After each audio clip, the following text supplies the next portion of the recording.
Let's start.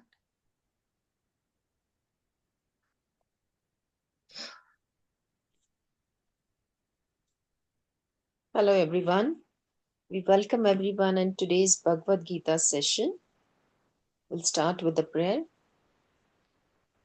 Shuklam Baradaro Vishnum Shashivarnam Chaturbhujam Prasannavadanam Dhyayet Sarva Vignopashantaye Gurur Brahma Gurur Vishnu Gurur Devo Maheshwaraha Guru Sakshat Parabrahma Tasmai Shri Guruve Namaha Saraswati Namastubhyam Varade Kamarupini Vidyarambham Karishyami Siddhir Bhavatu Me Sada. We'll start with the 9th chapter of Bhagavad Gita. ॐ श्री परमात्मने नमः। अथ नवमोऽध्यायः राजविद्या राजगुह्ययोगः। श्रीभगवानुवाच इदं तु ते गुह्यतमं प्रवक्ष्याम्यनुसूयवे ज्ञानो विज्ञानसहितं यज्ञात्वा मोक्षसे शुभात्। राजविद्या राजगुह्यं पवित्रमिदमुत्तमम् प्रत्यक्षावगमन् धर्म्यं सुसुखं कर्तुमव्ययम्। अश्रद्धानाः पुरुषाः धर्मस्यास्य परन्तप अप्राप्यमानिवर्तन्ते मृत्यु संसारवर्त्मनि।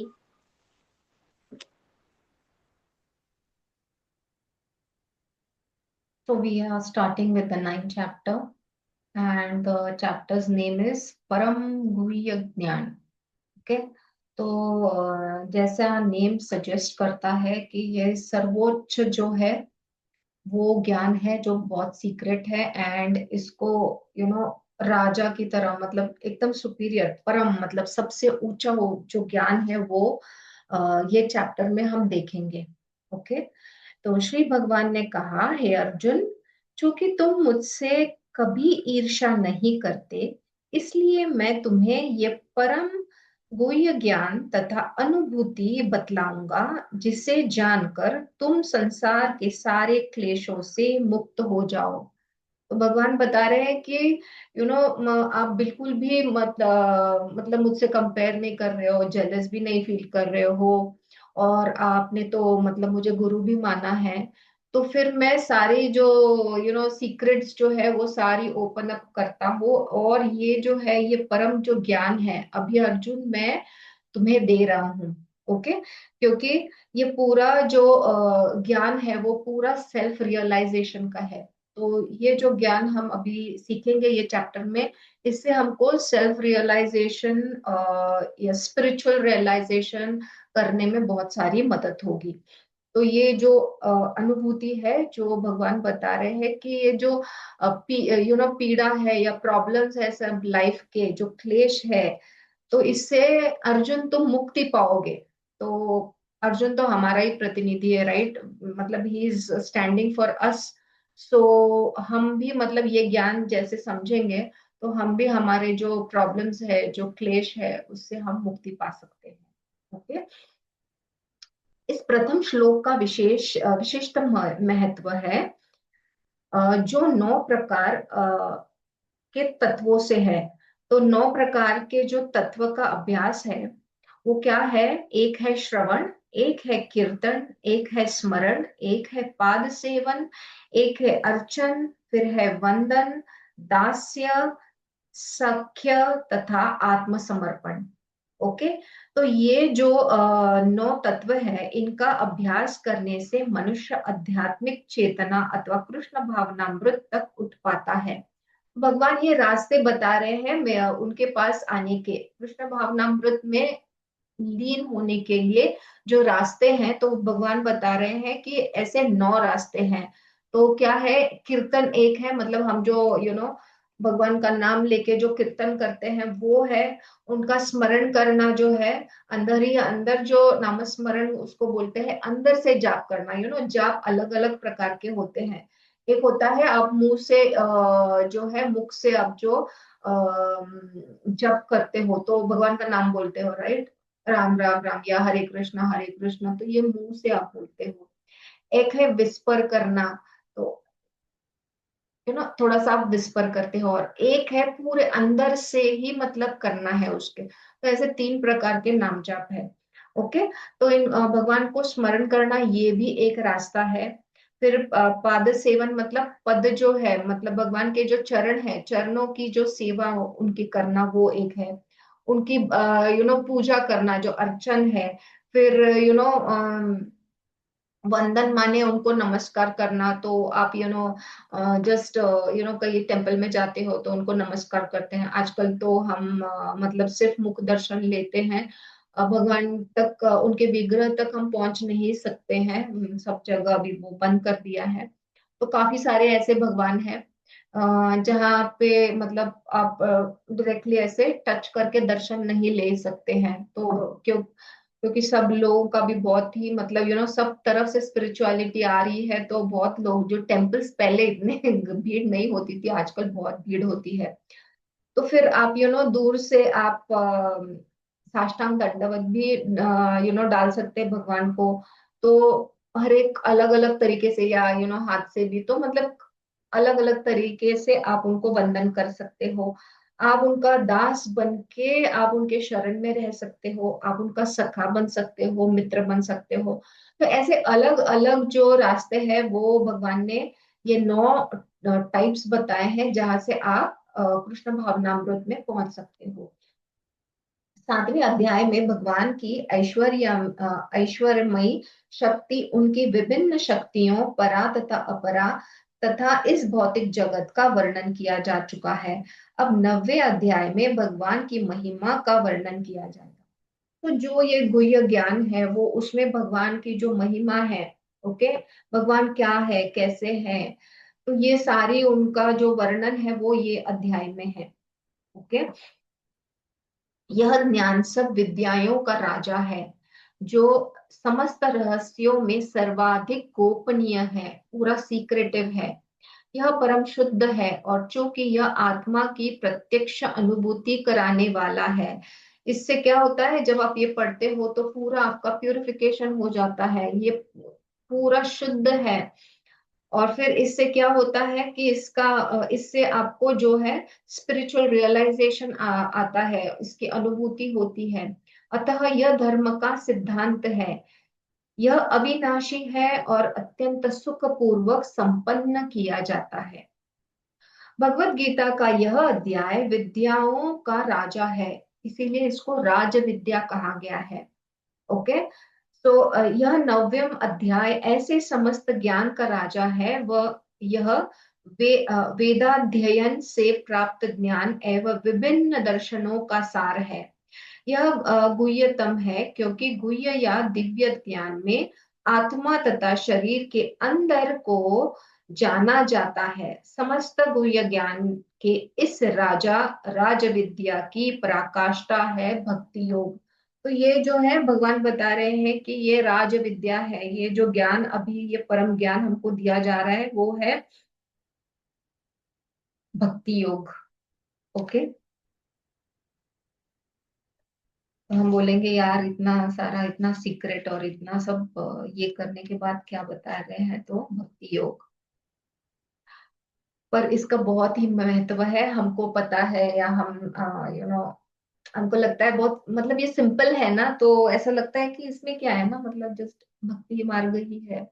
बट उसको राज ज्ञान बताया गया है, राज विद्या कहा गया है, क्योंकि वो परम श्रेष्ठ है। जब आप करते जाएंगे ना ये सब नामस्मरण और ये सब जब करनी शुरुआत करेंगे, तब आपको समझेगा कि वो भक्ति में विलीन होना क्या है। जो मतलब मीराबाई, हम जो पढ़ते हैं तो हमको पढ़ कोई भी चीज का नॉलेज होना, एक मुझे लगता है, ये मेरा पर्सनल ये है कि थोड़ा ड्राई और सुपरफिशियल लगता है।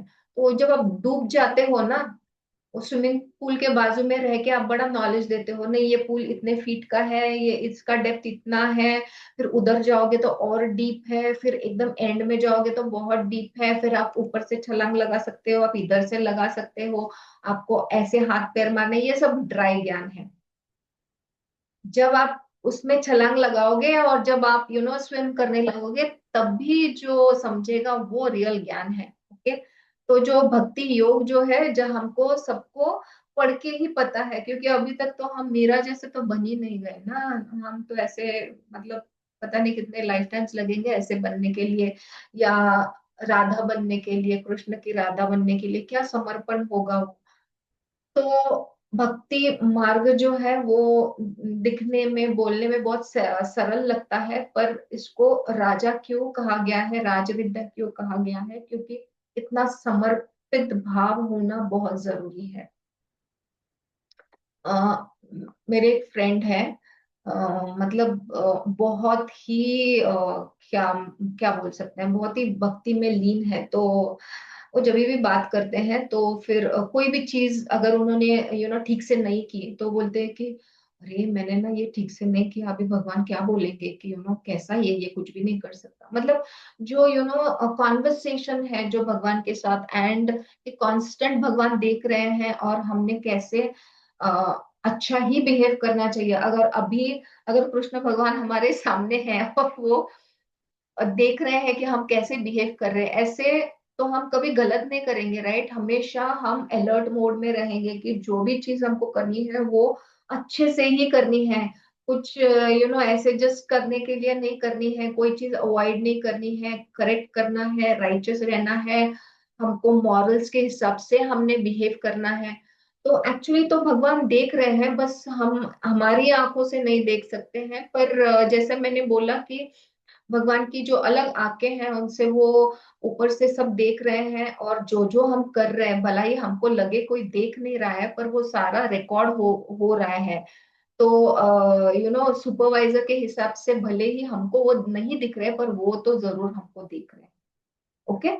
तो ये याद रखना चाहिए कि जब भी हम कोई कृत्य करें, कुछ सोचे भी, तो ऐसा सोचे कि भगवान सुन रहे होंगे, ये मैं क्या सोच रही हूँ, ये गलत है, ये राइट है, ये मैं कर रही हूँ तो ये करेक्ट करना जरूरी है, नहीं मैं अगर 19-20 करूंगी तो भगवान की पूजा करते समय हमने जस्ट फटाफट फटाफट, फिर हमारा कॉल भी आता है, फिर हम उठ के 4 बार पता नहीं क्या क्या करते हैं। कभी कभी पूजा हमारी ऐसी भी होती है ना, कई कई बार आप बड़े तल्लीन हो जाते हो, पर रोज तो ऐसे नहीं होता है।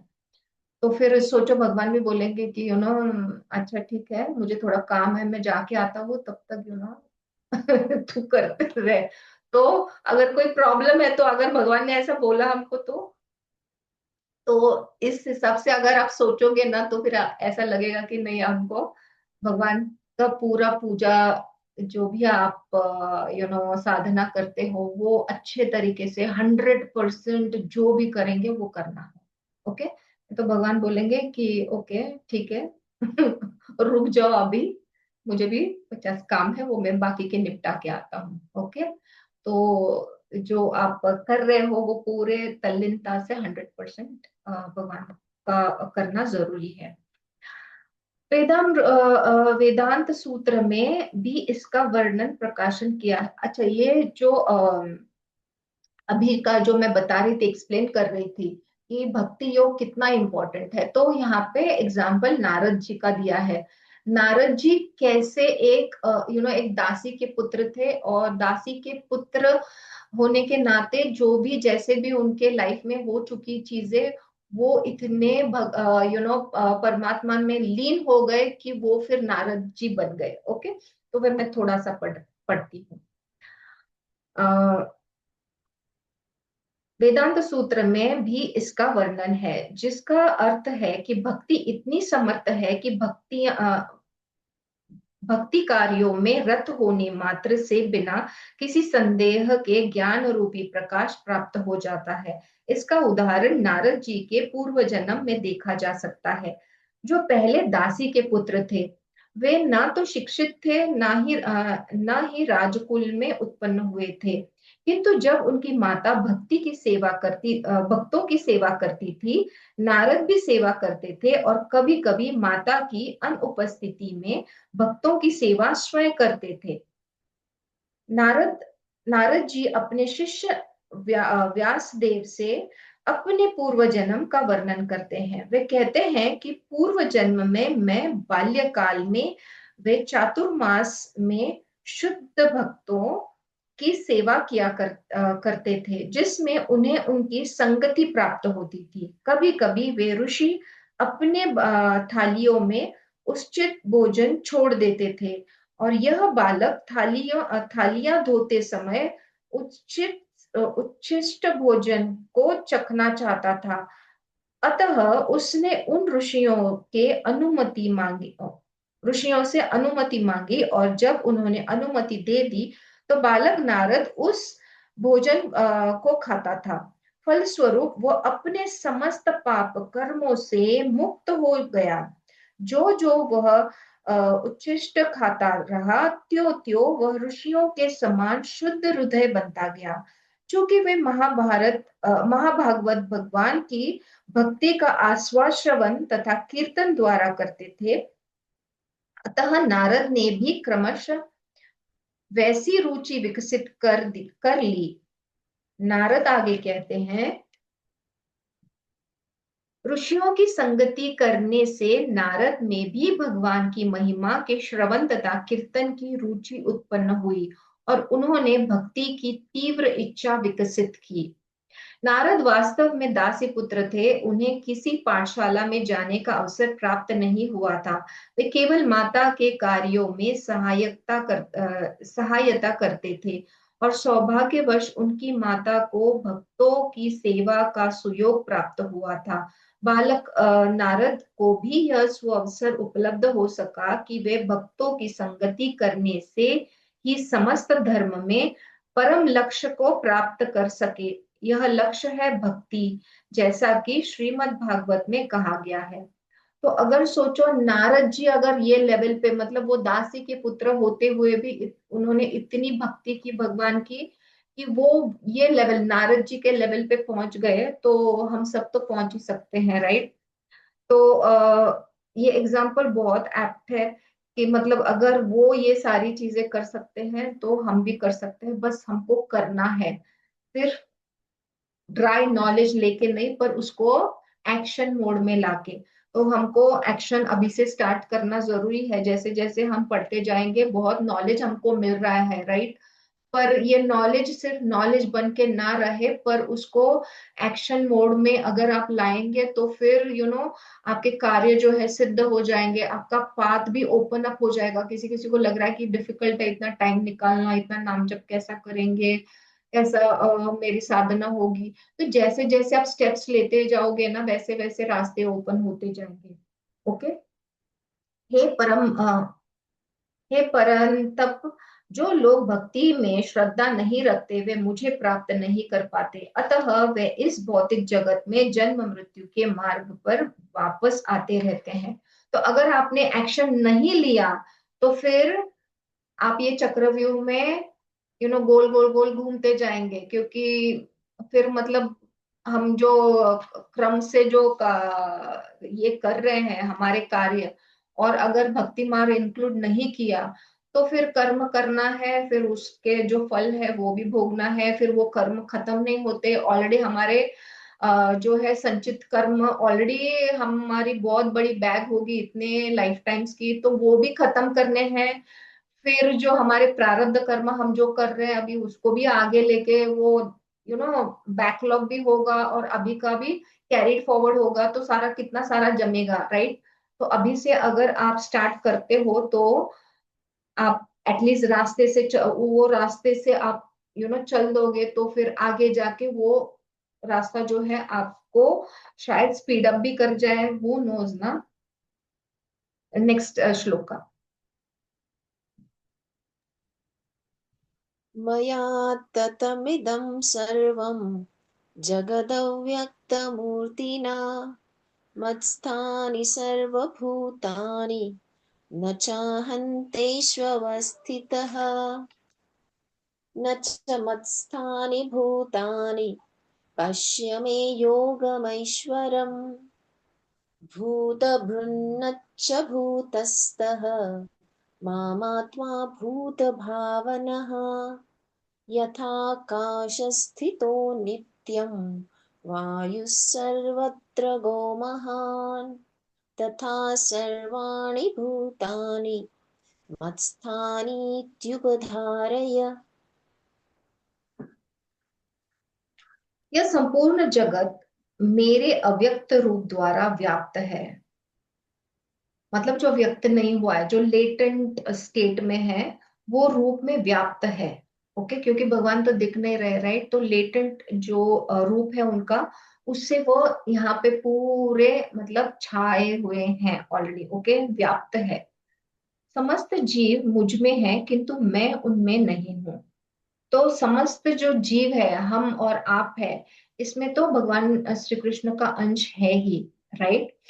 तो किंतु मैं उनमें नहीं हूं, तो ये थोड़ा सा अलग हटके एग्जाम्पल है। भगवान श्री कृष्ण के नाम, यश, लीलाओं आदि को भौतिक इंद्रियों में नहीं इंद्रियों से नहीं समझा जा सकता।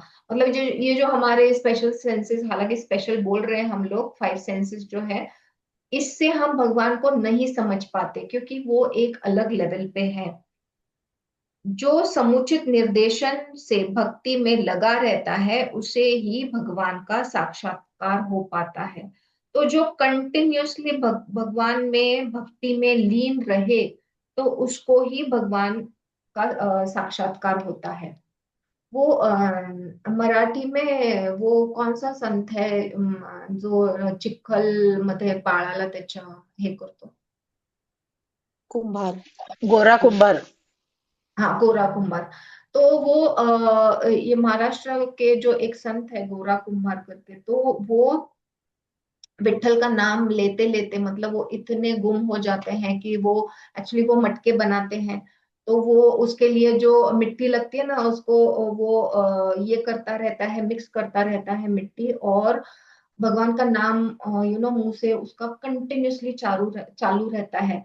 तो उसकी वाइफ थोड़ी सी का पता नहीं कुछ काम करने के लिए गई होती है, और उसका छोटा सा बेबी होता है, वो बाजू को रहता है और वो रो रहा रहता है। पर ये इतना तल्लीन हो जाता है ये कीर्तन में, भगवान का नाम लेने में, या नामन संकीर्तन में, कि वो बच्चा रोते रोते वो मिट्टी में आ जाता है।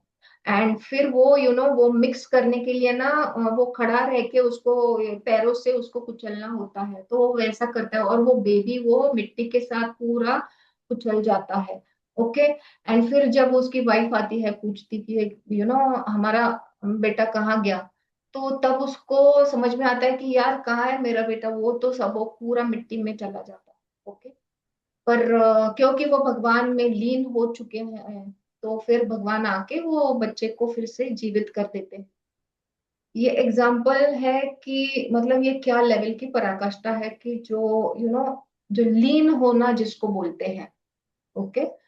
तो ये इसका बहुत ही परम एग्जाम्पल हो गया है। ओके। तो ऐसे लीन होना होता है। तथापि मेरे द्वारा उत्पन्न सारी वस्तुएं मुझ में स्थित नहीं रहती। जरा मेरे योग ऐश्वर्य को देखो। यद्यपि मैं समस्त जीवों का पालक हूँ और सर्वत्र व्याप्त हूँ, लेकिन मैं इस विराट अभिव्यक्ति का अंश नहीं हूँ, क्योंकि मेरे सृष्टि का कारण स्वरूप है। जिनको कॉजल बॉडी पता है, ओके, कारण स्वरूप मतलब कॉजल बॉडी। ओके। तो जैसे हमारी भी कॉजल बॉडी होती है, राइट? हम तो अभी ये फिजिकल बॉडी में है, हमारी कॉजल बॉडी किसी को दिख रही है क्या? नहीं दिख रही है। हमारी एथरिक बॉडी थोड़े लोगों को दिखती है, पर एस्ट्रल, मेंटल, कॉजल बॉडी जो है वो हमको दिखती ही नहीं है, राइट?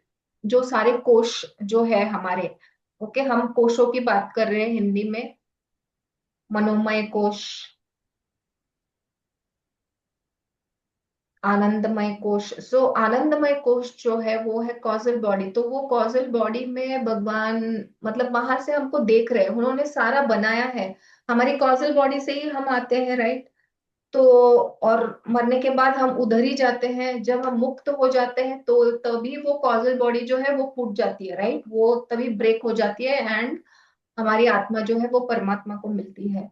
पर तब तक हमको लाइफ में आना पड़ता है। तो कॉजल बॉडी में ये जो आकाशिक रिकॉर्ड्स है, यहाँ पे जो आत्मा है, तो हम एवरी टाइम जब लाइफ लेते हैं तो हम नीचे आते हैं, फिर ऊपर इधर जाते हैं, फिर नीचे आते हैं, फिर इधर ऊपर जाते हैं। तो कॉजल बॉडी जब तक हम तुमको मुक्ति नहीं मिलती तब तक वो इंटैक्ट है। तो भगवान बता रहे हैं, ये एनालॉजी है हालांकि, बट भगवान बता रहे हैं कि मैंने तो ये बनाया है क्योंकि हम भी वैसे ही बने हैं, राइट, हमारी जो बॉडीज है वो, पर मैं उसमें नहीं हूँ। जैसे हम आत्मा परमात्मा को अलग समझ रहे हैं, या हमारा आत्मा जो है हम कनेक्ट नहीं हो पा रहे हैं हमारा जो शरीर है उससे। बड़ी जैसे हमने बात की थी कि स्पिरिचुअल कॉर्ड जो है हमारी बहुत थिन है, तो हम कनेक्ट जैसे नहीं कर पा रहे। तो भगवान बोल रहे हैं कि मैंने ही ये सर्व सृष्टि बनाई है, पर मैं सब में हूं, फिर भी मैं अलग हूं। ओके, क्योंकि वो सभी का देखते नहीं रहते कि तू क्या कर रहा है, तू क्या कर रहा है। जब ऊपर जाएंगे तब जब हमारा हिसाब होता है तभी वो देखेंगे, राइट, कि कौन कैसा है, कौन कैसा है। तो उनका कहना है कि यद्यपि सारी वस्तुएं उन पर टिकी है, किंतु वे पृथक रहते हैं। पृथक माने आइसोलेटेड रहते हैं। ओके, तो जैसे मोदी जी है, मोदी जी पूरा देश संभाल रहे हैं। ओके, वो हर एक स्टेट में है, मतलब उनका अस्तित्व है, पर उनके प्रतिनिधि जो है वो सारा देख रहे हैं, और मतलब उनसे ही वो ड्राइव हो रहा है पूरा देश, पर वो सब जगह नहीं है, right, something like that. Okay, जिस प्रकार सर्वत्र प्रवहमान प्रबल वायु सदैव आकाश में स्थित रहती है, उसी प्रकार समस्त उत्पन्न प्राणियों को मुझ में स्थित जानो।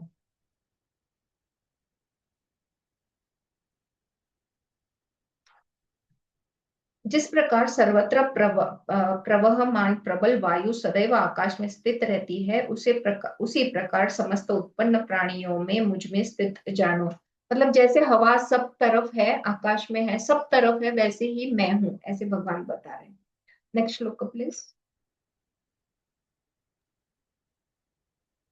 सर्वभूतानि कौन्तेय प्रकृति यान्ति मामिकाम् कल्पक्षये पुनस्तानि कल्पादौ विसृजाम्यहम् प्रकृतिं स्वामवष्टभ्य विसृजामि पुनः पुनः भूतग्राममिमं कृत्स्नम् अवशं प्रकृतेर्वशात् न च मान्तानि कर्माणि निबध्नन्ति धनञ्जय उदासीनवदासीनम् असक्तन्तेषु कर्मसु। हे कुंती पुत्र, कल्प का अंत होने पर सारे प्राणी मेरी प्रकृति में प्रवेश करते हैं, और अन्य कल्प के आरंभ होने पर मैं उन्हें अपनी शक्ति से पुनः उत्पन्न करता हूँ। तो हमने लास्ट टाइम देखा था ब्रह्मा जी का जो कार्य है वो जो सृष्टि बनाते हैं, तो उनका दिन और रात, ओके, वो कैलकुलेशंस हमने देखे हैं। तो भगवान बता रहे हैं कि इस विराट भौतिक अभिव्यक्ति का सृजन, पालन तथा संहार पूर्णतया भगवान की परम इच्छा पर निर्भर है। वो जब चाहे विलीन कर सकते हैं, जब चाहे उसका सृजन कर सकते हैं, जब चाहे उसको स्टार्ट कर सकते हैं और खत्म कर सकते हैं, उनकी इच्छा पे निर्भर है। कल्पक्षय का अर्थ है ब्रह्मा की मृत्यु होने पर। ब्रह्मा 100 वर्ष जीवित रहते हैं, और उनका एक दिन हमारे कितने 4.32 बिलियन जो साल है, वर्षों की तुल्य है। ओके, तो जो कल्प होता है वो क्या है, कल्प जो है वो रिप्रेजेंट करता है कि हमारे यूनिवर्स की साइकिल कितनी होगी, ओके, ये क्रिएशन की। तो जब जो ब्रह्मा जी है, उनकी जब मृत्यु होती है तो फिर सब सोने जाते हैं टाइप्स, मतलब पूरी सृष्टि जो है वो काम नहीं करती है, वो कल्प में चली जाती है। अभी ये जो कल्प है, इनके मनवंतराज होते हैं, मतलब 12 मनवंतराज में उनको ब्रेक किया गया है। ये थोड़ा सा ज्यादा है, जो प्राणी किलर्स है यहाँ पे, जो essence of God is inevitable वाला छोटा बुक है ना, वो आप लास्ट पार्ट में जाके पढ़ो, वो उसमें ये पूरा डिटेल्स दिया हुआ है कि मनवंतरा क्या है, कल्प क्या है, and all of that, okay. तो क्या बोले, कहाँ पे गए, कल्पक्षय का अर्थ है कि ब्रह्मा की मृत्यु होने पर ब्रह्मा 100 वर्ष जीवित रहते हैं, और उनका एक दिन हमारे 4.30 बिलियन ईयर्स के तुल्य है। रात्रि भी इतने ही वर्षों की होती है, तो जितना दिन है, इतने सारे 4.30 बिलियन ईयर्स उनका दिन है, वैसे ही 4.32 बिलियन उनकी रात है। 32 ओके। तो कई कई बुक्स में 30 दिया गया है, 4.30, कई कई बुक्स में 4.32 दिया गया है। ओके, तो इतने बिलियन ईयर्स की भगवान ब्रह्म जी की दिन होता है और रात भी होती है। ओके, तो इस रात्रि भी इतने ही वर्ष की होती है। ब्रह्मा के एक महीने में ऐसे 30 दिन तथा 30 रातें होते हैं, और उनमें एक वर्ष में ऐसे 12 महीने होते हैं। ऐसे 100 वर्ष के बाद जब ब्रह्मा की मृत्यु होती है तो प्रलय आ जाता है। ओके, तो जब ब्रह्मा जी मर जाते हैं तो प्रलय आ जाता है, जिसका अर्थ है कि भगवान द्वारा प्रकट शांति पुनः सिमट कर उन्हीं में चली जाती है। तो ये सारी चीजें खत्म हो जाती है, और पूरा ये जो कल्प है वो वहां पे ये हो जाता है। पुनः जब विराट जगत को प्रकट करने की आवश्यकता होती है तो उनकी इच्छा से सृष्टि उत्पन्न होती है।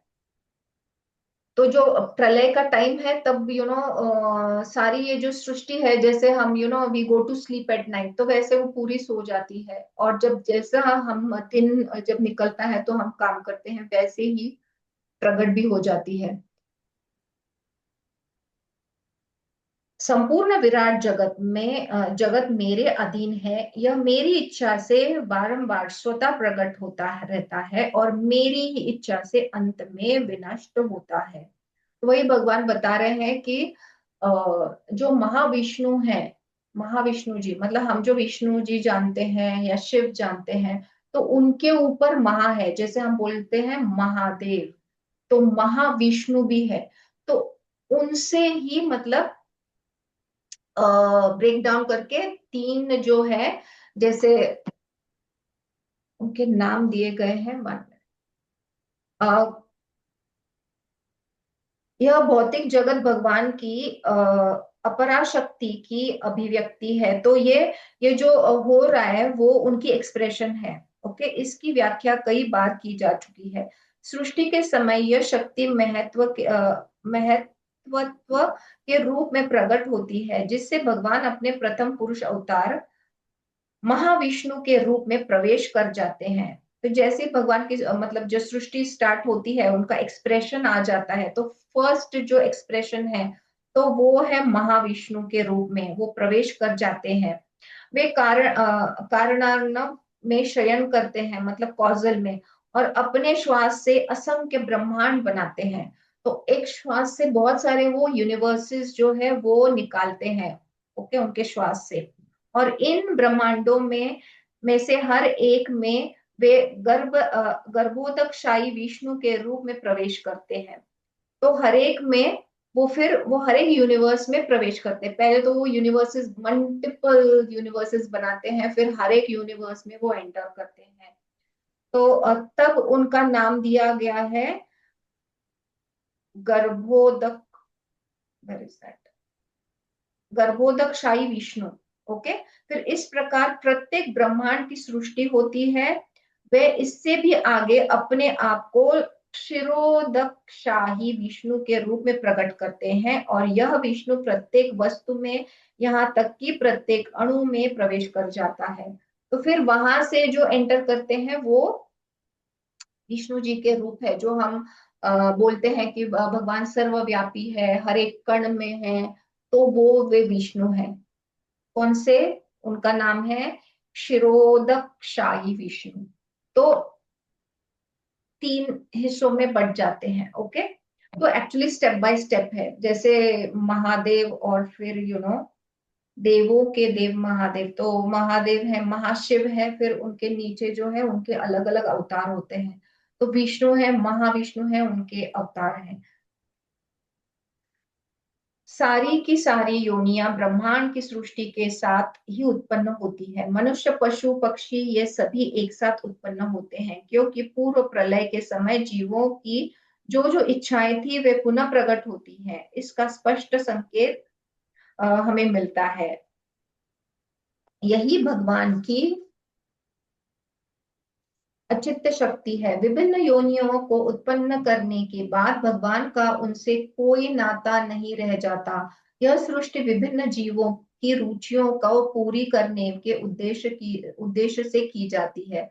अतः भगवान इसमें किसी तरह से बद्ध नहीं हो जाते। तो वो बनाते हैं, हर एक कण कण में है, पर वो कुछ कंट्रोल नहीं करते। हमको हमारा फिर लाइफ जीना पड़ता है। तो हे धनंजय, ये सारे कर्म मुझे नहीं बांध पाते हैं। मैं उदासीन की भांति इन सारे भौतिक कर्मों से सदैव विरक्त रहता हूँ। तो वो ये सारा बना के फिर विरक्त हो जाते हैं। ओके, पर एक्सप्लेनेशन में बता रहे कि मतलब विरक्त मतलब क्या, उनको डिप्रेशन नहीं आया होता। विरक्त मतलब वो अभी सब काम छोड़ के, मतलब उनका काम हो गया यूनिवर्स बना के, ऐसा बिल्कुल नहीं है, क्योंकि भगवान को कितने सारे काम रहते हैं। तो इस प्रसंग में यह नहीं सोच लेना चाहिए कि भगवान के पास कोई काम नहीं है। वे अपने वैकुंठ लोक में सदैव व्यस्त रहते हैं। हायर लेवल पे तो मुझे लगता है हम जो यहाँ ये सृष्टि में जो कर रहे हैं ना चीजें, हमको जो इतनी बड़ी बड़ी लग रही हैं, आगे जाके तो बहुत हायर काम है, मतलब इससे भी बहुत डिफिकल्ट काम है जो करने पड़ते हैं। ओके, तो वे अपने वैकुंठ लोक में सदैव व्यस्त रहते हैं। वे सतत दिव्य आनंदमय आध्यात्मिक कार्यों में रत रहते हैं। तो यहाँ पे एक एग्जाम्पल दिया है कि मतलब ये इसका एग्जैक्टली क्या भगवान बता रहे हैं कि ये सारे कर्म मुझे नहीं बांध पाते। मैं उदासीन की भांति इन सारे भौतिक कर्मों में सदैव विरक्त रहता हूँ। मतलब भगवान ये सारा बना चुके हैं, हर एक अणु रेणु कणों में है, फिर भी वो विरक्त कैसे हैं? तो ये एनालॉजी दी गई है कि यहाँ पे एक उच्च न्यायालय के न्यायाधीश, ओके, मतलब लॉयर का उदाहरण दिया जा सकता है, जो अपने आसन पर बैठा रहता है। उसके आदेश से अनेक तरह की बातें घटती रहती है। किसी को फांसी दी जाती है, किसी को कारावास की सजा मिलती है, तो किसी को प्रचुर धनराशि मिलती है। तो भी वह उदासीन रहता है। उसे इस हानि लाभ से कुछ भी लेना देना नहीं रहता। इस प्रकार भगवान भी सदैव उदासीन रहते हैं, यद्यपि प्रत्येक कार्य में वे में उनका हाथ रहता है। हालांकि वो लॉयर मतलब बता देता है कि बाबा इसको ऐसा, इसका ऐसा, इसको फांसी दे दो, इसका इतना पैसा ले लो, जो भी है, but the lawyer over there is still okay. तो वो विरक्त है वो सारी चीजों से। सो वैसा भगवान बता रहे हैं। ओके, नेक्स्ट श्लोक। मयाध्यक्षेण प्रकृतिः सूयते सचराचरम् हेतुनानेन कौन्तेय जगद्विपरिवर्तते अवजानन्ति मां मूढाः मानुषीं तनुमाश्रितं परं परं भावमजानन्तः मम भूतमहेश्वरम् मोक्षामोहकर्माणुः योगज्ञानाविचेतसः राक्षसीमासुरीं चैव प्रकृतिं मोहिनीं श्रुताः।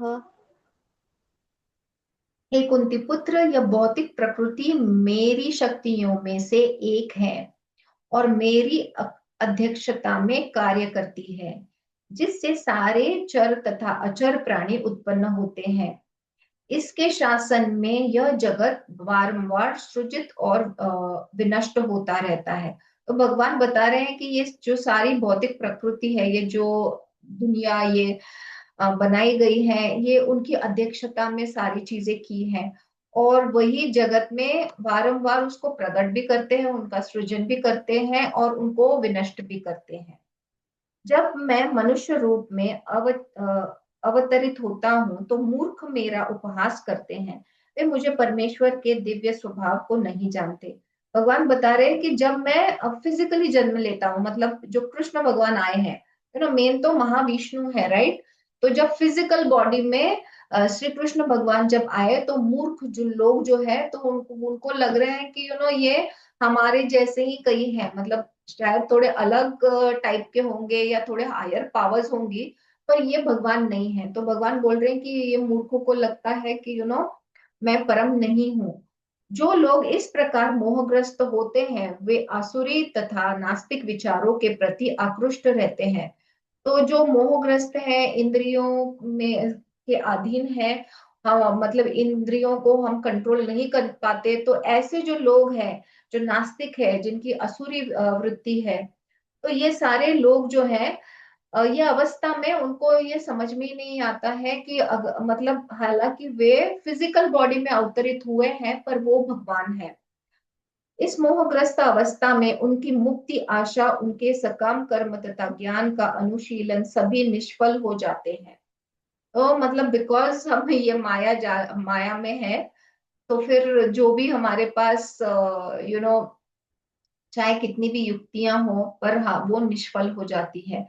ऐसे अनेक भक्त है जो अपने को कृष्ण भावनामृत तथा भक्ति में रत दिखलाते हैं, किंतु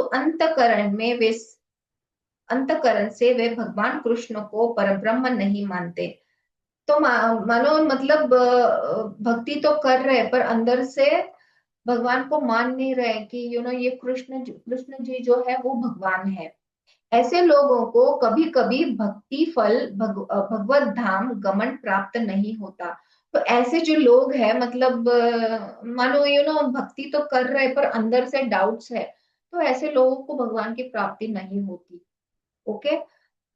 इस प्रकार जो पुण्य कर्म में लगे रहकर अंत गो अनंत गोत्वा में इस भव बंधन से मुक्त होना चाहते हैं, वे भी सफल नहीं हो पाते, क्योंकि वे उपहा कृष्ण का उपहास करते हैं। तो ऐसे भी जो लोग हैं, जो उनका जो इवेंचुअली उनको लगता है, वो जो भक्ति करते हुए हैं और इवेंचुअली लगता है कि नहीं, मुझे भगवान धाम में जाना है, पर भगवान का उपहास करते हैं, मतलब उनकी चेष्टा करते हैं, तो वो भी मतलब भगवान के जो मूल रूप है, या जो कृष्ण जी है, मतलब विष्णु नहीं, कृष्ण जी है, उनको वो परम मतलब भगवान मानते ही नहीं है। ओके।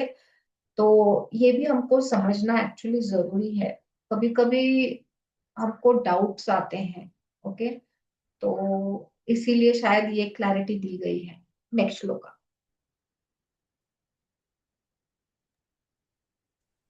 महात्मानस्तु मां पार्थ दैवीं प्रकृतिमाश्रिताः भजन्त्यनन्यमनसः ज्ञात्वा भूतादिमव्ययम् सततं कीर्तयन्तो मां यतन्तश्च दृढव्रताः नमस्यन्तश्च मां भक्त्या नित्ययुक्ता उपासते ज्ञानयज्ञेन चाप्यन्ये यजन्तो मामुपासते एकत्वेन पृथक्त्वेन बहुधा विश्वतो मुखम्। ये पार्थ मोह मुक्त महात्मा जन देवी प्रकृति के संरक्षण में रहते हैं। जो मोह से मुक्त है तो वो जो डिवाइन जो प्रकृति है ना उसका संरक्षण करते हैं। वे पूर्णतः भक्ति में निमग्न रहते हैं क्योंकि वे मुझे आदि तथा अविनाशी भगवान के रूप में जानते हैं। तो जो मोह से मुक्त है, जो सच में भक्ति कर रहे हैं, भक्तिमय है, तो उनको तो ये जानकारी है कि भगवान जो है वो अविनाशी है और उस स्वरूप को ये भक्त जो है वो जानते हैं। इस श्लोक में महात्मा का वर्णन हुआ है। महात्मा का सबसे पहला लक्षण है कि वह दैवी प्रकृति में स्थित रहता है, मतलब वो डिवाइन के रूप में ही रहता है कॉन्स्टेंटली। महात्मा अपने ध्यान को कृष्ण के अतिरिक्त अन्य किसी और नहीं ले जाता। मतलब फोकस इतना रहता है कि चाहे कुछ भी कोई भी बोले, वो फोकस में सिर्फ भगवान में तल्लीन रहता है, क्योंकि वह भली भांति जानता है कि कृष्ण ही आदि परम पुरुष है। समस्त कारणों के कारण इसमें तनिक भी संदेह नहीं, तो वो कोई डाउट नहीं लाते हैं कि वही भगवान है। ये महात्मा मेरी महिमा का नित्य कीर्तन करते हुए, दृढ़ संकल्प के साथ प्रयास करते हुए, मुझे नमस्कार करते हुए भक्ति भाव में निरंतर मेरी पूजा करते हैं। तो जिनका मतलब स्ट्रॉन्ग डिटर्मिनेशन है, एक पक्का निश्चय किया है कि कृष्ण जी ही परम भगवान है, तो वो पूरा मतलब श्रद्धा पूर्वक भक्ति भाव से निरंतर उनकी भक्ति या पूजा करते हैं। महात्मा सदैव भगवान कृष्ण के गुणों का कीर्तन करता है रहता है, इसके पास कोई दूसरा कार्य नहीं रहता। वह सदैव कृष्ण के गुण गान में व्यस्त रहता है। भक्ति में कुछ कार्य हैं जिन्हें दृढ़ व्रत कहा जाता है। तो मतलब कीर्तन, नाम कीर्तन करना चाहिए, और बाकी भी चीजें हैं, कई रूढ़ी हैं। तो एकादशी के बारे में थोड़ा सा बताया है कि यहाँ प्रत्येक एकादशी को तथा भगवान के आविर्भाव दिवस जन्माष्टमी पर उपवास करना, ये सारे विविध विधि विधान महान आचार्यों द्वारा उन लोगों के लिए बनाए गए हैं जो दिव्य लोक में भगवान का सानिध्य प्राप्त करने के इच्छुक है। महात्मा जन इन विधि विधानों का दृढ़ता से पालन करते हैं, फलतः उनके लिए वांछित फल की प्राप्ति निश्चित रहती है। तो जो ये उपवास वगैरह जो है, एकादशी वगैरह करते हैं उनके लिए, तो वो करके भी मतलब आप फल स्वरूप भगवान को पा सकते हैं। अन्य लोग जो ज्ञान के अनुशीलन द्वारा यज्ञ में लगे रहते हैं, मतलब ज्ञान का स्टडी है जिनका, वे भगवान की पूजा उनके अद्वय रूप में, विविध रूपों में तथा विश्व रूप में भी करते हैं। तो हर एक का अपना अपना स्टाइल है, यूनिकनेस है भगवान की पूजा करने का। यह श्लोक पिछले श्लोकों का सारांश है। भगवान अर्जुन को बताते हैं कि जो विशुद्ध कृष्ण भावनामृत में लगे रहते हैं और कृष्ण के अतिरिक्त अन्य किसी को नहीं जानते, वे महात्मा कहलाते हैं। तो भी कुछ लोग ऐसे भी होते हैं जो वास्तव में महात्मा पद को प्राप्त नहीं होते, किंतु वे भी विभिन्न प्रकारों से कृष्ण की पूजा करते रहते हैं। ओके, तो आप कैसे पूजा कर रहे हैं उसके ऊपर बहुत सारी चीजें निर्भर है। तो ऐसे लोगों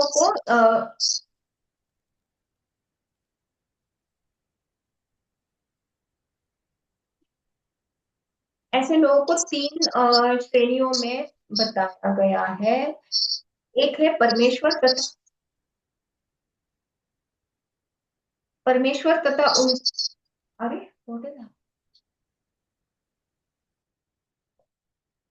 परमेश्वर तथा अपने को एक मानकर पूजा करने वाले। एक ऐसे भी लोग हैं कि परमेश्वर तथा अपने को एक मानकर, मतलब वननेस में वैसे पूजा करते हैं। दूसरे लोग हैं, सेकंड टाइप है, परमेश्वर के किसी मनोकल्पित रूप की पूजा करते हैं। तथा तीसरे वाले हैं भगवान की विश्व रूप की पूजा करने वाले हैं। तो हर एक का अपना अपना यूनिकनेस है भगवान की पूजा करने का, तो उस हिसाब से आप करते रहो। Yes, unmute yourself and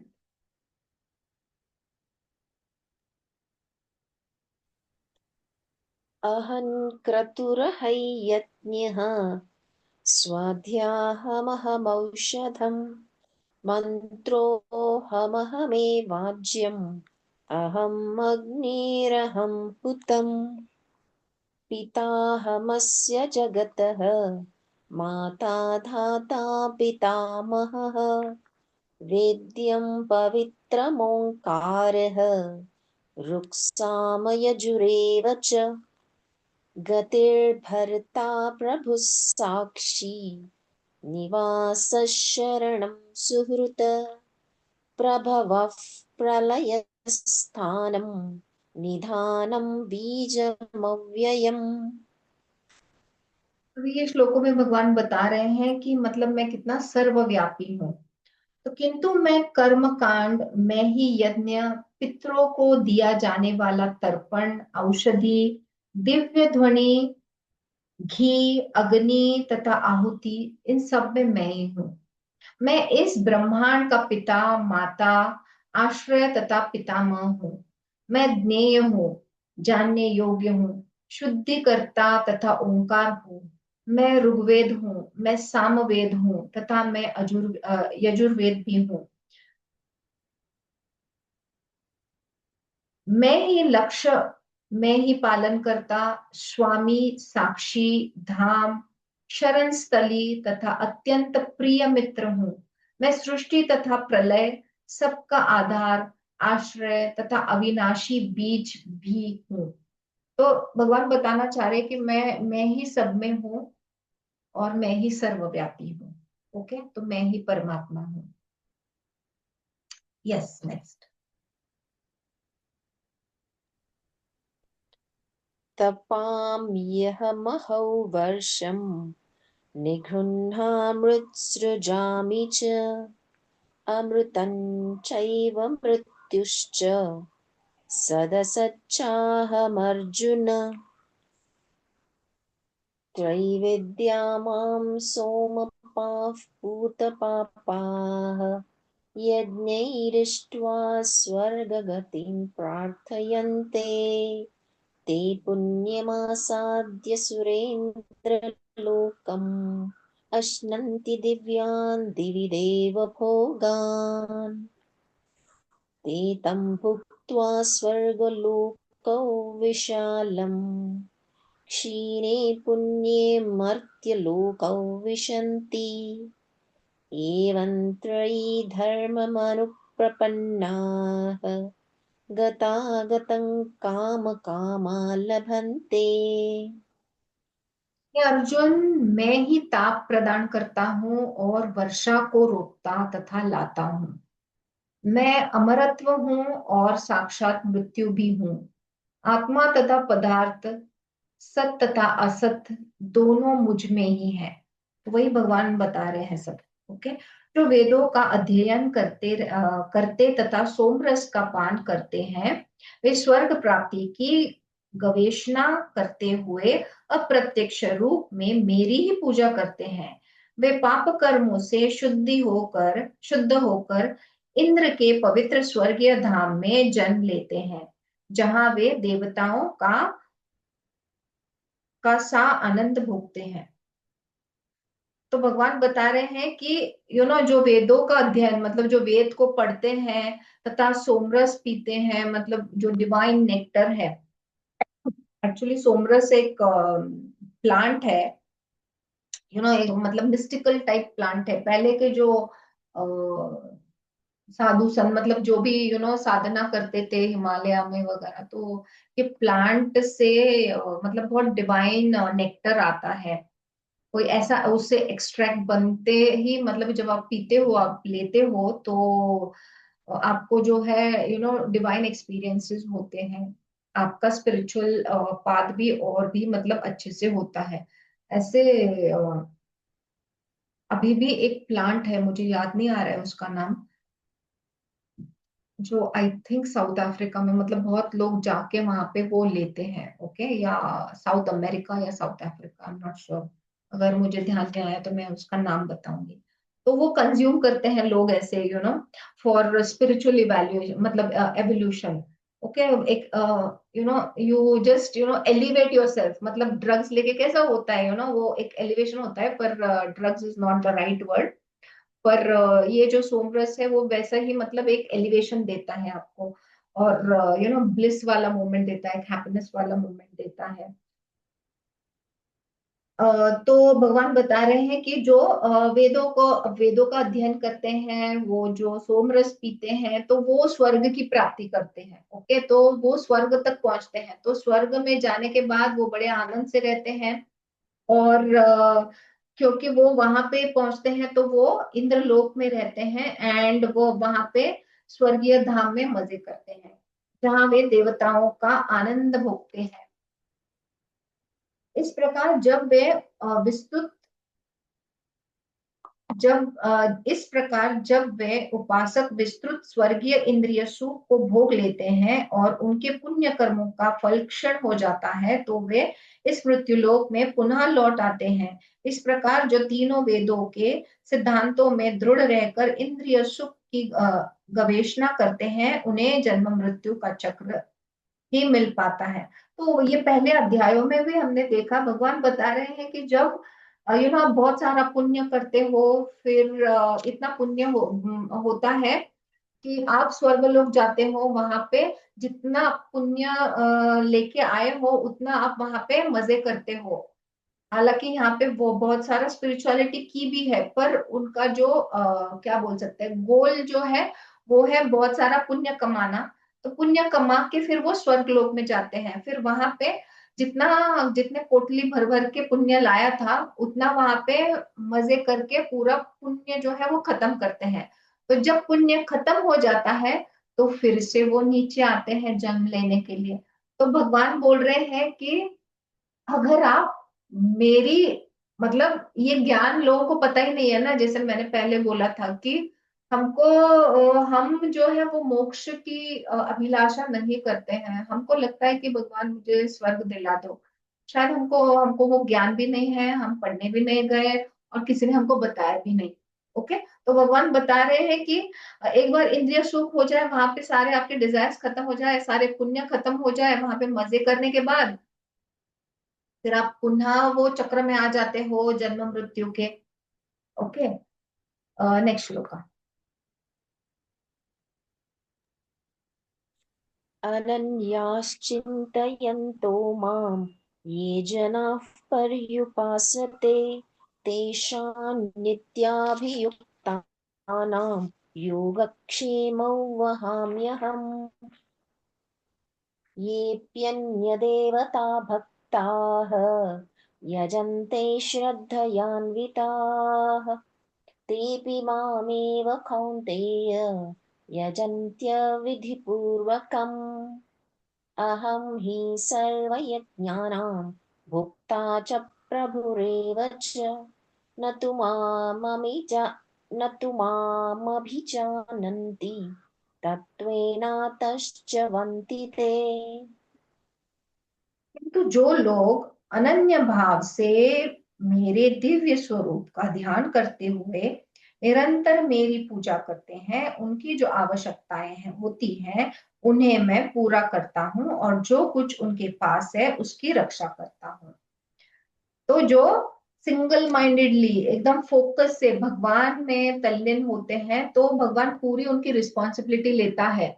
okay, जैसे मैंने एग्जांपल दिया, अगर आप पूरे तल्लीन होके नहीं करोगे, सिर्फ पूजा करने के लिए, इधर आरती चल रही है और वो थोड़ा सा गैस बंद कर दे, नहीं वो डोर पे कौन आया है, फोन कॉल चल रहा है, तो फिर भगवान कैसे सोचो रिस्पॉन्सिबिलिटी लेंगे। तो अगर आप पूरे तल्लीन हो जाते हो, तब भगवान जो है पूरी आपकी रिस्पॉन्सिबिलिटी ले लेते हैं। जो भी आपको चीजें आवश्यक है वो ऑटोमेटिक कहीं ना कहीं से मिलेंगी, वो कैसे भी आपकी सारी चीजें पूरे करेंगे। ओके, तो पूरी आपकी रक्षा करते हैं। हे कुंती पुत्र, जो लोग अन्य देवताओं के भक्त हैं और उनकी श्रद्धा पूर्वक पूजा करते हैं, वास्तव में वे भी मेरी ही पूजा करते हैं, किंतु वे यह त्रुटिपूर्ण ढंग से करते हैं। तो यही हमने पहले देखा कि लोग जो है वो देवताओं की पूजा करते हैं सुख भोगने के लिए, डिजायर्स के लिए। तो फिर वो जानते ही नहीं है कि कृष्ण जी का अगर आप पूजा करोगे श्रद्धा पूर्वक, तो फिर आप पूरे 100% उनमें, मतलब वो आपकी रिस्पॉन्सिबिलिटी लेंगे। पर जो लोग देवताओं के लेवल पे करते करते हैं पूजा, तो वो जो है उनमें थोड़ी सी तो कमी रह जाती है, इसीलिए तो नीचे आके वो चक्रव्यूह में फिर से फंस जाते हैं। ओके, तो श्री कृष्ण का कथन है कि जो लोग अन्य देवताओं की पूजा में लगे होते हैं वे अधिक बुद्धिमान नहीं होते। यद्यपि ऐसी पूजा अप्रत्यक्षता मेरी ही पूजा है। उन्होंने उदाहरण दिया है कि जब कोई मनुष्य वृक्ष की जड़ों में पानी न डालकर उसकी पत्तियों तथा टहनियों में डालता है, तो वह ऐसा इसलिए करता है क्योंकि उसे पर्याप्त ज्ञान नहीं होता। तो बेचारे भगवान जी है वो हमको माफ कर रहे हैं, वो बोल रहे हैं कि तू तो अज्ञानी है, देखो बुद्धि जो है वो कम है, इसीलिए तू जानता नहीं है कि जो वृक्ष है उसके जड़ में पानी डालना चाहिए, तो वो पानी अपने आप पत्तियों में टहनियों में फैलेगा, राइट। ऊपर ऊपर फल फूलों को और पत्तों को पानी डालेंगे तो वो पेड़ बढ़ेगा क्या पापा? नहीं बढ़ेगा, बस वहां पे थोड़ी सी हरियाली रहेगी, पर जड़ जो है वो तो सूख रही है। तो हमको पानी कहाँ डालना है? जहाँ पे रूट्स है, जहाँ पे बीज है वहां पे। तो भगवान वो बता रहे हैं, मैं सही मैं ही समस्त यज्ञों का एकमात्र भोक्ता तथा स्वामी हूँ। अतः जो लोग मेरे वास्तविक दिव्य स्वभाव को नहीं पहचान पाते वे नीचे गिर जाते हैं। भगवत गीता के तृतीय अध्याय में यह स्पष्ट कथन है कि मनुष्य को चाहिए कि यज्ञ या विष्णु को प्रसन्न करने के लिए ही कर्म करे। देखिए, इसलिए इस श्लोक में कृष्ण कहते हैं कि मैं समस्त यज्ञों का भोक्ता हूँ क्योंकि मैं परम प्रभु हूँ, किंतु अल्पज्ञ इस तथ्य से अवगत न होने के कारण क्षणिक लाभ के लिए देवताओं को पूजते हैं। अतः वे इस संसार में आ गिरते हैं और उन्हें जीवन का लक्ष्य प्राप्त नहीं हो पाता। नेक्स्ट श्लोक। यान्ति देवव्रता देवान् पितॄन् यान्ति पितुव्रताः भूतानि यान्ति भूतेज्याः यान्ति मद्याजिनोऽपि माम् पत्रं पुष्पं फलं तोयं यो मे भक्त्या प्रयच्छति तदहं भक्त्युपहृतम् अश्नामि प्रयतात्मनः यत्करोषि यदश्नासि यज्जुहोषि तदासि यत्तपस्यसि कौन्तेय तत्कुरुष्व मदर्पणम्। जो देवताओं की पूजा करते हैं वे देवताओं के बीच जन्म लेंगे। जो पितरों की पूजा करते हैं वे पितरों के पास जाते हैं।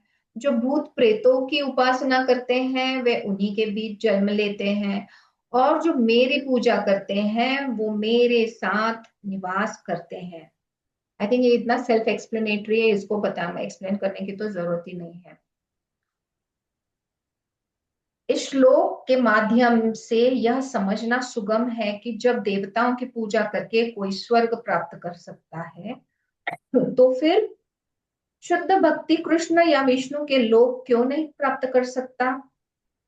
दुर्भाग्यवश अनेक लोगों को कृष्ण तथा विष्णु के दिव्य लोकों की सूचना नहीं है।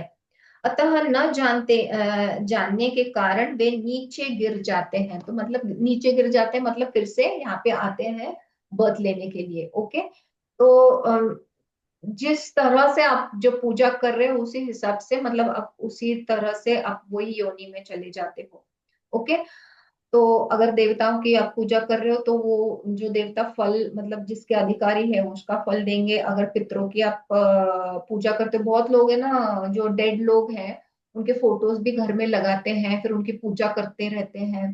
तो एक्चुअली वो तो आगे चल चुके हैं। आप जितना जितना पूजा करते हो, जितना याद करते हो, जितना रोते हो उनके लिए, तो वो और अटक जाते हैं हम में। तो उनको एक्चुअली लेट गो करना बहुत जरूरी है उनको आगे, क्योंकि फिर वो हम याद कर रहे हैं तो वो एनर्जी है वो उसको खींच रहा है पीछे।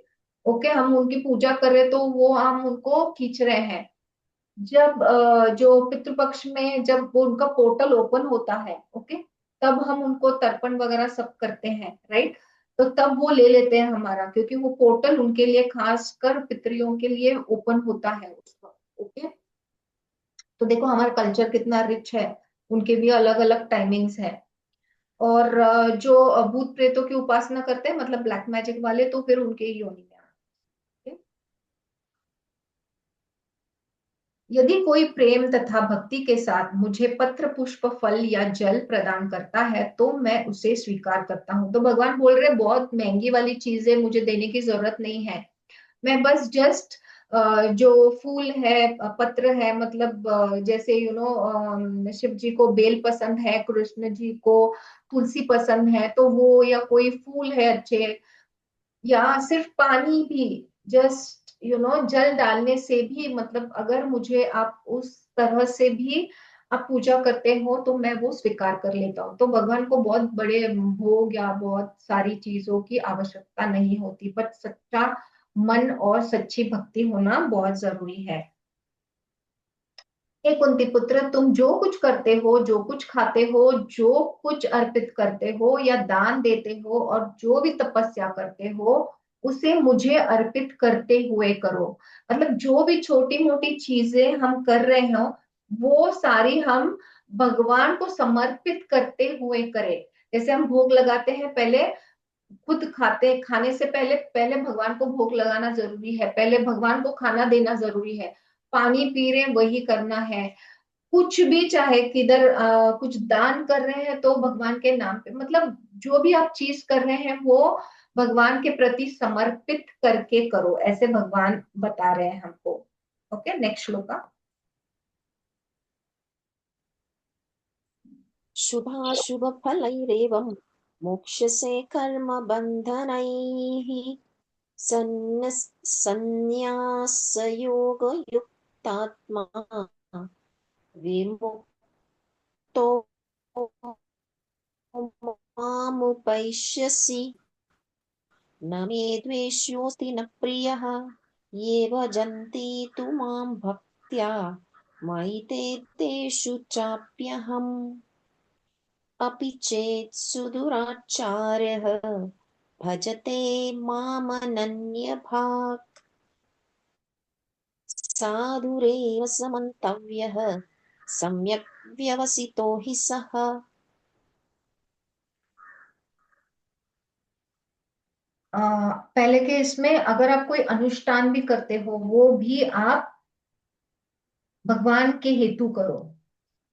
यहाँ पे एक लाइंस दी गई है, वो मैं थोड़ा सा पढ़ती हूँ। आजकल लोग ध्यान विधि के प्रति विशेष रुचि दिखाते हैं, यद्यपि इस युग के लिए ये व्यवहारिक नहीं है, किंतु यदि कोई 24 घंटे हरे कृष्ण का जप अपनी माला में करे तो वह निश्चित रूप में महानतम ध्यानी तथा योगी है, जिसकी पुष्टि भगवत गीता के 6 अध्याय में की गई है।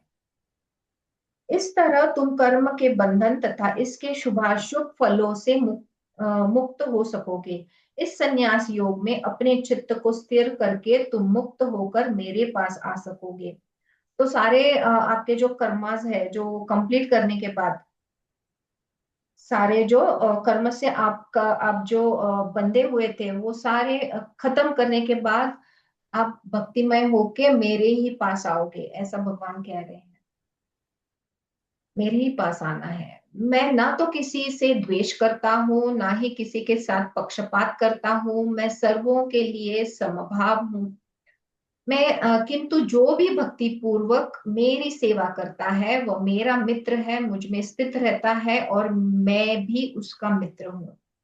तो भगवान सबको इक्वल देख रहे हैं, ना कोई ज्यादा, ना कम, ना बड़ा, ना छोटा, ना किसी वर्ण का है, ना किसी ग्रुप से आया है, ना रिच है, ना पुअर है, ना बहुत ब्यूटीफुल है, दरिद्र है, मतलब कुछ भी, मतलब सारे equanimity. He is seeing everyone as equal. तो सब उनके पास भक्तिमय होके आ सकते हैं और वो सबके साथ मित्रता रूप वो रह सकते हैं। यदि कोई जघन्य से जघन्य कर्म करता है, किंतु यदि वह भक्त में रत रहता है तो उसे साधु मानना चाहिए, क्योंकि वह अपने संकल्प में अडिग रहता है। अभी कभी कभी क्या होता है कि चाहे हम भक्ति करें, ओके, भक्ति बहुत करते हैं, हमारा गोल भी हमको पता है कि हमको भक्तिमय होना चाहिए, हम बिल्कुल फर्म रहते हैं हमारे भक्ति मार्ग पे।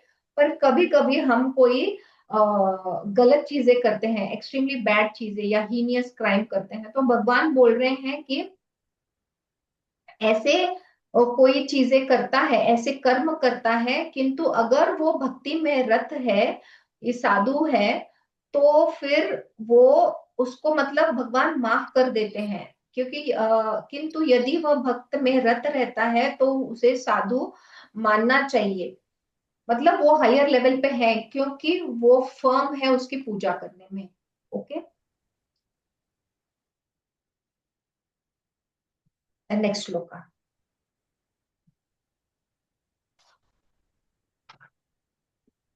क्षिप्रं भवति धर्मात्मा शश्वच्छं प्रतिजानीहि न मे भक्तः प्रणश्यति मां हि पार्थव्यपाश्रित्य येऽपि स्युः पापयोनयः स्त्रियो वैश्यास्तथा शूद्राः तेऽपि यान्ति परां गतिम्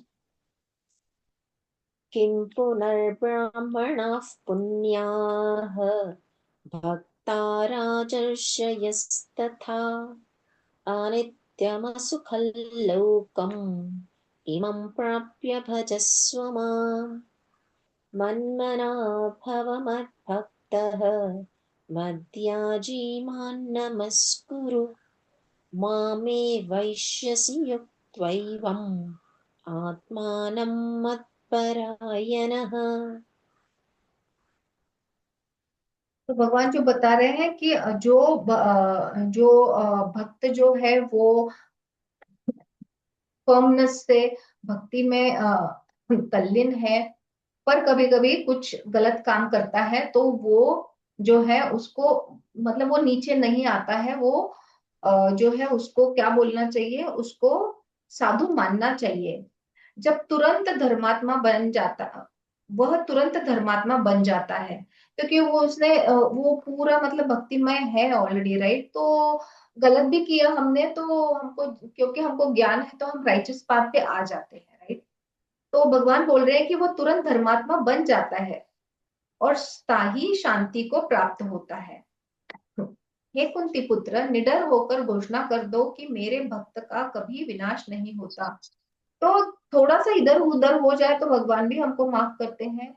और क्योंकि हमको वो ज्ञान है तो हम थोड़ा सा गलती भी करें तो भी, क्योंकि हमको पता है कि नहीं ऐसे नहीं करना चाहिए, तो फिर हम यही राइचियस पाथ पे आ जाते हैं। तो भगवान बोल रहे हैं कि ये जो है मतलब जल्दी से हमको ये अलर्टनेस होना चाहिए कि गड़बड़ हुआ तो फिर से हम कैसे राइट पाथ पे, मतलब उस पे नेगेटिव या गलत मार्ग में हम स्वे न हो जाए, मतलब वो रास्ता जो है हम भटक न जाए। तो भगवान बोल रहे हैं कि निडर होकर घोषणा कर दो कि ये मेरे भक्त का कभी विनाश नहीं हो सकता, क्योंकि वो रट है ओके अपने भक्ति मार्ग में।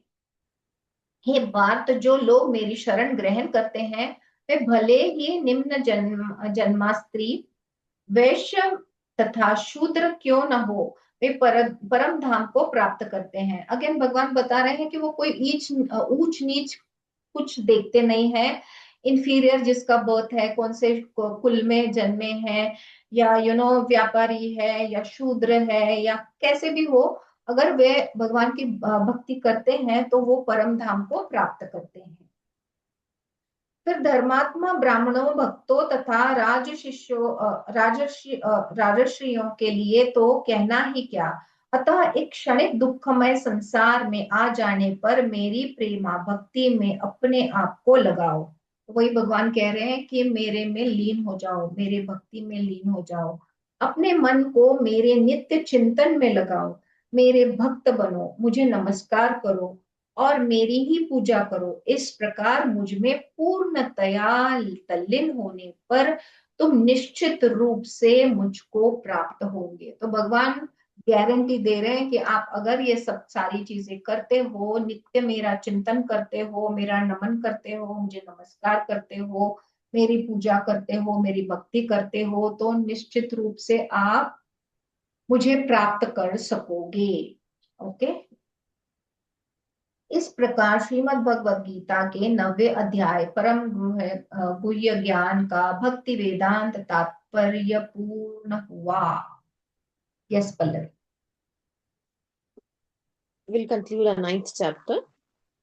Om Tatsaditi Srimad-Bhagavad-Gitasu Upanishadsu Brahma-Vidyayai Yoga-Shastre Shri Krishna-Arjuna Samvade Raja-Vidya Rajaguhya-Yogo Nama Navamodhyayaha सर्वधर्मान् परित्यज्य मामेकं शरणं व्रज अहं त्वा सर्वपापेभ्यः मोक्षयिष्यामि मा शुचः।